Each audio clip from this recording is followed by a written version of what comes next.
नमस्कार, मैं श्रेय और आप देख रहे हैं खबरें बिहार। बढ़ते हैं खबरों की ओर। जहानाबाद में वोटिंग के दौरान फायरिंग, 2 गिरफ्तार। जहानाबाद में लोकसभा चुनाव के मतदान के दौरान मखदुमपुर विधानसभा क्षेत्र के खजपुरा मैदान केंद्र संख्या 101 पर उस वक्त अफरा तफरी मच गई जब बोगस वोटिंग को लेकर दो पक्षों में विवाद हो गया और इस दौरान एक पक्ष ने 2 राउंड फायरिंग कर दी। हालांकि गोलीबारी की इस घटना में किसी के हाथाहाथ की खबर नहीं है।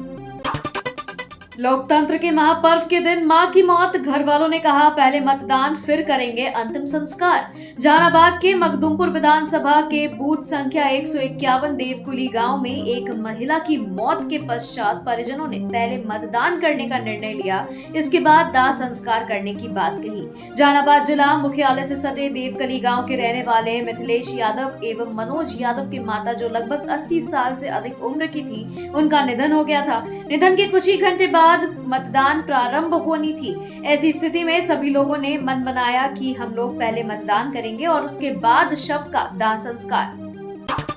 लालू की शिकायत लेकर चुनाव आयोग पहुंची बीजेपी, बढ़ सकती है आरजेडी चीफ की मुश्किलें। 7वें चरण की वोटिंग के दौरान आरजेडी अध्यक्ष लालू प्रसाद अपनी पत्नी राबड़ी देवी, बेटी रोहिणी आचार्य के साथ वोट डालने के लिए पटना के वेटनरी कॉलेज स्थित मतदान केंद्र पर पहुंचे थे और मतदान किया था। लालू प्रसाद ने इस दौरान हरा गमछा पहना था जिसके ऊपर आरजेडी का चुनाव चिन्ह लालटेन की तस्वीर लगी थी।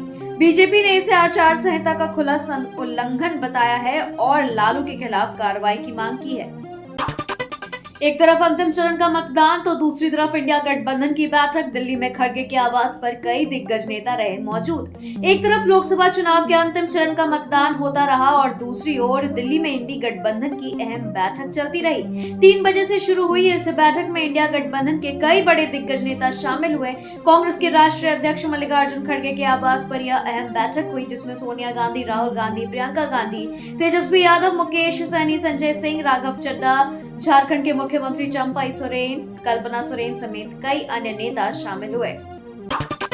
भोजपुरी स्टार और बीजेपी सांसद का अनोखा बयान, कहा मोदी जी की साधना से शांत हुए सूर्यदेव, गर्मी में चलने लगी ठंडी हवा। देश के तमाम इलाके इन दिनों भीषण गर्मी से परेशान हैं। सबसे बुरा हाल राजस्थान के बाद बिहार और यूपी का रहा। यहाँ का तापमान 50 डिग्री के आसपास पहुंच गया। ऐसे में मौसम और वोटिंग को लेकर भोजपुरी सुपरस्टार और भाजपा सांसद रवि किशन ने बड़ा ही अनोखा बयान दिया है। उन्होंने कहा कि मोदी जी की तप के कारण सूर्यदेव शांत हो गए हैं और देश भर में ठंडी हवा चलने लगी है।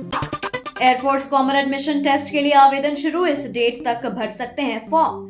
भारतीय वायुसेना की ओर से एफकैट 2024 के लिए ऑनलाइन आवेदन प्रक्रिया शुरू कर दी गई है, जो 28 जून 2024 तक जारी रहेगी।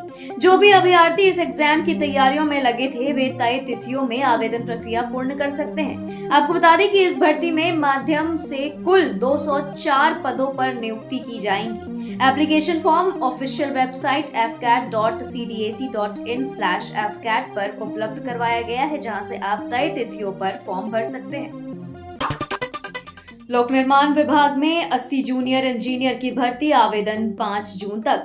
असम सरकार के लोक निर्माण विभाग में जूनियर इंजीनियर यानी मैकेनिकल के रिक्त पदों पर भर्ती के लिए आवेदन असम लोक सेवा आयोग द्वारा 6 मई से आमंत्रित किया जा रहा है। इच्छुक उम्मीदवार निर्धारित अंतिम तिथि यानी 5 जून 2024 तक अपना एप्लीकेशन सबमिट कर सकते हैं। आवेदन के लिए उम्मीदवारों को APSC की आधिकारिक वेबसाइट यानी apsc.nic.in पर विजिट करना होगा। यूपीएससी प्रीलिम्स एडमिट कार्ड जल्द होगा जारी। 16 जून को आयोजित हो रहे यूपीएससी प्रीलिम्स परीक्षा का एडमिट कार्ड जून के पहले हफ्ते में जारी कर दिया जाएगा। एडमिट कार्ड जारी होते ही उम्मीदवार इसे आधिकारिक वेबसाइट यानी upsc.gov.in के माध्यम से डाउनलोड कर सकते हैं। इस साल प्रीलिम्स परीक्षा के बाद मुख्य परीक्षा सितंबर महीने में आयोजित की जाएगी, जिसके लिए एडमिट कार्ड अगस्त के आखिरी सप्ताह में जारी किया जाएगा। 5 सितंबर को सम्मानित होंगे शिक्षक। भारत सरकार के शिक्षा मंत्रालय ने हाल ही में उच्च शिक्षा संस्थानों में शिक्षकों के असाधारण और बेहतर कार्य के लिए राष्ट्रीय शिक्षक पुरस्कार यानी NAT 2024 की घोषणा की है। इस पुरस्कार के लिए नामांकन राष्ट्रीय पुरस्कार पोर्टल के वेबसाइट यानी www.awards.gov.in पर अपलोड करना होगा। चयनित हुए शिक्षकों को 5 सितंबर 2024 यानी शिक्षक दिवस के दिन नई दिल्ली में भारत के राष्ट्रपति द्वारा सम्मानित किया जाएगा। पुरस्कार के लिए नामांकन की अंतिम तिथि 20 जून 2024 है। बीजेपी विधायक ने एसीएस के खिलाफ खोला मोर्चा, बोले मेरे यहाँ के पाठक का नहीं, नीतीश का चलेगा आदेश, जांच के लिए कोई आए तो बंधक बना लो।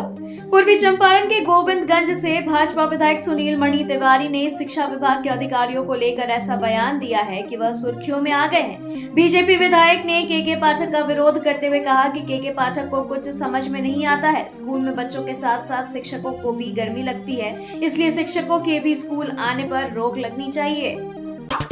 नरेंद्र मोदी के मौन व्रत पर बिहारी बाबू ने कसा तंज, कहा मीडिया अटेंशन के लिए कर रहे मेडिटेशन। लोकसभा चुनाव के अंतिम चरण की वोटिंग से पहले प्रधानमंत्री नरेंद्र मोदी तमिलनाडु के कन्याकुमारी में 45 घंटे का मेडिटेशन कर रहे हैं। इस दौरान वे न तो किसी से बात की है और न ही अन्न ग्रहण किया है। नरेंद्र मोदी के मौन व्रत पर आसनसोल लोकसभा सीट से टीएमसी उम्मीदवार और बॉलीवुड एक्टर शत्रुघ्न सिन्हा ने तंज कसते हुए कहा है कि नरेंद्र मोदी मेडिटेशन नहीं बल्कि मीडिया अटेंशन के लिए ऐसा कर रहे हैं। प्रचार के लिए आखिरी हथकंडा मोदी जी अपना रहे हैं। उनके 400 पार में न कोई दम है और न ही कोई सच्चाई।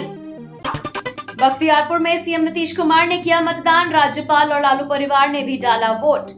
राज्यपाल राजेंद्र अर्लेकर ने पटना में राजभवन के पास वाले बूथ पर मतदान किया। इसके अलावा लालू यादव अपनी पत्नी राबड़ी देवी और बेटी रोहिणी के साथ वोट डालने पहुंचे। इसके साथ ही नेता विपक्ष तेजस्वी यादव ने भी अपना मतदान किया। उसके बाद अब बिहार के मुख्यमंत्री नीतीश कुमार ने भी अपने पैतृक आवास यानी बख्तियारपुर में जाकर मतदान किया है।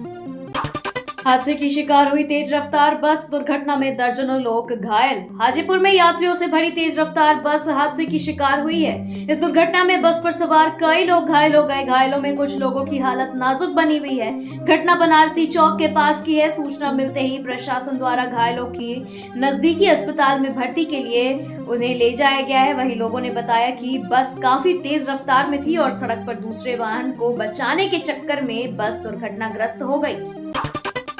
हीट वेव से जमुई में टीचर की मौत, बेटे ने कहा अब्बू की मौत का जिम्मेदार के पाठक। हीट वेव के कारण कई लोगों की अब तक मौत हो चुकी है। इसी क्रम में जमुई के झाझा स्थित बलियाडी उर्दू विद्यालय के टीचर की भी मौत हो गई है। घटना से गुस्साए लोगों ने मुख्य सड़क को जाम कर दिया और शिक्षा विभाग के अपर मुख्य सचिव के पाठक के खिलाफ जमकर विरोध प्रदर्शन किया है। लोगों ने के पाठक के खिलाफ जमकर नारेबाजी दिखाई है और आपको बता दें कि मृतक के बेटे का कहना है कि उसके अब्बू की मौत के जिम्मेदार सिर्फ और सिर्फ के पाठक हैं। बिहार में अंतिम चरण की वोटिंग के दौरान ग्रामीणों के हमले में जवान का सर फटा, इस बात को लेकर थी नाराजगी। सासाराम संसदीय क्षेत्र में आने वाले कैमूर जिला अंतर्गत चांद प्रखंड के बहदुरा गांव में ग्रामीण और पुलिस आपस में ही भिड़ गए, जिसमें एक पुलिसकर्मी का सर फटा है। दरअसल गांव के लोग पानी और सड़क को लेकर मतदान का बहिष्कार कर रहे थे। इसी क्रम में गाँव के 2 लोगों के द्वारा प्राथमिक विद्यालय बहादुर के बूथ पर जाकर अपना मतदान किया गया। जब उक्त 2 ग्रामीण मतदान करके बाहर निकले तो उनके साथ अन्य ग्रामीणों द्वारा मारपीट की जाने लगी, जिसे देखकर वहां तैनात पुलिसकर्मी पहुंचे और मतदान करने वाले दोनों लोगों को बचाव किया।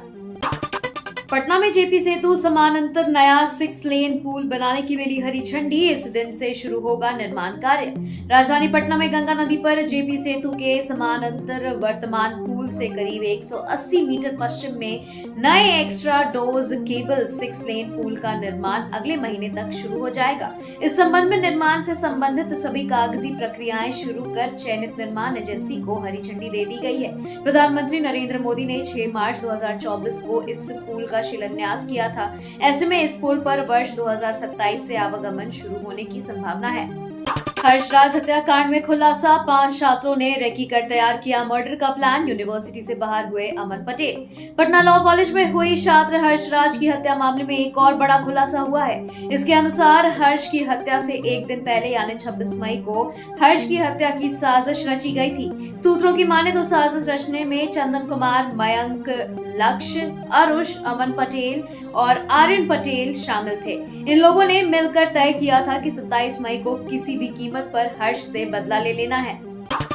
पटना के कदम कुआं में मिला युवक का शव, गर्मी से मौत की जताई जा रही आशंका। राजधानी में भीषण गर्मी ने एक और युवक को अपना शिकार बना लिया है। मामला पटना के कदम कुआं थाना क्षेत्र के रामपुर सैदपुर नहर रोड का है, जहां एक अज्ञात युवक का डेड बॉडी देख आसपास के लोग इकट्ठा हो गए। हालांकि मृतक की पहचान नहीं हो सकी है। स्थानीय लोगों द्वारा पुलिस को इस बात की सूचना दी गई है। पुलिस मौके पर पहुंचकर शव को कब्जे में लेकर आगे की कार्रवाई में जुट गई है।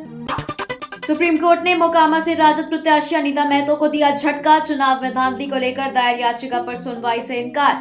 लोकसभा से लालू प्रसाद के करीबी अशोक महतो की पत्नी और राजद प्रत्याशी अनीता देवी की सुप्रीम कोर्ट ने बड़ा झटका देते हुए उनकी याचिका को खारिज कर दी है। आपको बता दें कि चुनाव में 54 बूथों पर धांधली के आरोप लगाकर दोबारा वोटिंग कराने की मांग को लेकर अनीता देवी की याचिका पर सुप्रीम कोर्ट ने सुनवाई से इनकार कर दिया है। वहीं जस्टिस सतीश चंद्र शर्मा और पीबी वराले की अवकाशकालीन पीठ ने याचिकाकर्ता कुमारी अनीता देवी के वकील से कहा कि आप सीधे सुप्रीम कोर्ट क्यों आ गए, आपको पहले हाई कोर्ट जाना चाहिए।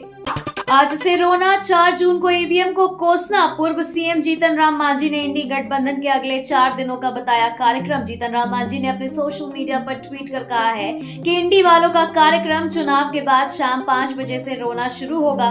4 जून की सुबह से ईवीएम पर आरोप लगेंगे और 4 जून की ही दोपहर 2 बजे किसी के सर हार की टोपी पहनानी है, उसकी खोज शुरू होगी। 4 जून की शाम रुदाली गैंग फिर से कहेगा हम जीतते जीतते हार गए, अगली बार नहीं छोड़ेंगे। लोकसभा चुनाव में वोटिंग से एक दिन पहले रामकृपाल यादव पर गिरा दुखों का पहाड़। 40 वर्षीय साले की हुई मौत। चुनाव से एक दिन पहले उन्हें बड़ा दुख का सामना करना पड़ा है। रामकृपाल यादव के साले सुनील यादव का निधन हो गया। वह 40 साल के थे। बताया गया कि सुनील यादव भाजपा प्रत्याशी रामकृपाल यादव के लिए प्रचार प्रसार में जुटे थे। गुरुवार को मसौड़ी में तपती गर्मी में रामकृपाल यादव के चुनाव प्रचार के दौरान अचानक उनकी तबीयत खराब हो गई। आनन फानन में वहां मौजूद लोगों ने नजदीकी अस्पताल में सुनील यादव को भर्ती कराया, जहां उनकी मौत हो गई। वहीं सुनील यादव का दाह संस्कार शुक्रवार को मसौड़ी में ही करा दिया गया, जहां पर परिवार के साथ रामकृपाल यादव भी मौजूद थे। एक सप्ताह में दूसरी बार इंडिगो फ्लाइट को बम से उड़ाने की मिली धमकी। एयरपोर्ट पर मचा हड़कंप। एक बार फिर इंडिगो फ्लाइट को बम से उड़ाने की धमकी मिली है, जिसके बाद से एयरपोर्ट पर अफरा तफरी का माहौल कायम हो गया है। वहीं आनन फानन में अधिकारियों ने कार्रवाई की। दरअसल चेन्नई से मुंबई जाने वाली इंडिगो की फ्लाइट को बम से उड़ाने की धमकी मिली है। बता दें कि एक सप्ताह के भीतर ही यह दूसरी बार है जब विमान को बम से उड़ाने की धमकी दी गई है। कितना भी ध्यान लगा ले पीएम मोदी, 4 जून को तो विदाई तय है। वोट देने के बाद राजद प्रत्याशी मिसा भारती ने प्रधानमंत्री पर साधा जोरदार निशाना। मिसा भारती ने मतदान के बाद बड़ा बयान दिया है। उन्होंने न सिर्फ 4 जून को इंडिया गठबंधन की सरकार बनने का दावा किया, बल्कि ये भी कहा कि 4 जून को कई सारे खबरें जनता के सामने आएंगी। मतदान के बाद अपने सोशल मीडिया पर तस्वीर पोस्ट कर मिसा भारती ने कहा कि मुस्कुराइए, बन रही है इंडिया की सरकार। जदयू नेता छोटू सिंह ने परिवार के 130 सदस्यों के साथ मतदान कर बनाया रिकॉर्ड। लोकतंत्र के महापर्व पर बताया बिहार बनाएगा रिकॉर्ड। जदयू के वरिष्ठ नेता छोटू सिंह ने भी अपने बूथ पर परिवार के साथ मतदान किया और एक रिकॉर्ड बनाया है। छोटू सिंह ने बताया कि पटना साहिब के बूथ संख्या 206 पर उन्होंने परिवार के साथ मतदान किया। उन्होंने बताया कि इस इलाके में उनके परिवार के 130 सदस्य रहते हैं। लोकतंत्र के महापर्व को उत्साह पूर्वक मनाने और सभी को मतदान के लिए प्रेरित करने के लिए उन्होंने परिवार के साथ मतदान किया। छोटू सिंह ने कहा कि लोकतंत्र के प्रत्येक नागरिक को मतदान करना चाहिए। नीलांचल एक्सप्रेस पर टूट कर गिरा ओवरहेड तार, एक यात्री की मौत, 40 यात्री झुलसे। चांडलमुरी रेलखंड पर सुईसा तिरुल्डी रेलवे स्टेशन के बीच शनिवार सुबह करीब 8 बजे नीलांचल एक्सप्रेस पर अचानक हाई टेंशन तार गिरने से करीब 40 यात्रियों की झुलसने और एक यात्री की मौत की खबर है। ओवरहेड तार टूटने के बाद से ट्रेन वहीं रुक गई। नीलांचल एक्सप्रेस में हुई घटना के बाद से यात्रियों में दहशत का माहौल है। सभी घायलों को बागमुंडी अस्पताल में भर्ती कराया गया है। खबरों के सिलसिलों में फिलहाल इतना ही। बने रहें खबरें बिहार के साथ। नमस्कार।